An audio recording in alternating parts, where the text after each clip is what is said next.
उधर सैलाबी रैलों से आफतज़दा ज़िला टांग में मुसलसल 3 रोज़ से बिजली बंद है, जिससे निज़ाम ज़िंदगी दरहम बरहम होकर रह गया है। शहर में पीने के पानी की सप्लाई मुअत्तल है, जबकि खाने की अशिया का भी मसला सामने आ रहा है। टांग में हमारे रिपोर्टर मौजूद हैं, हमारे साथ अमानुल्लाह मरवत। अमानुल्लाह, बताइएगा यहाँ पर क्या सूरत हाल देख रहे हैं आप?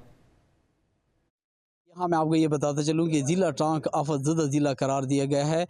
90% इलाका सैलाबी रेलों से बुरी तरह मुतासर हुआ है। यहाँ मैं आपको ये बताता चलूँ कि ज़िला भर की बिजली 3 रोज़ से बंद है, जिससे पीने के पानी की किल्लत पैदा हो गई है। इस वक्त मेरे साथ मौजूद है यहाँ का मकामी शहरी, उससे जानना चाहते हैं कि वो क्या कहना चाहते हैं इस हवाले जी। बिल्कुल ऐसी ही बात है।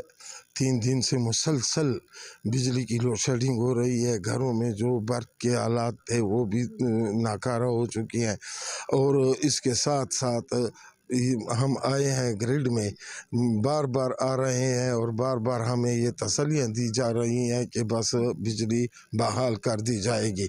अब भी आए हैं और ये कह रहे हैं कि 2-3 घंटों में बिजली बहाल हो जाएगी।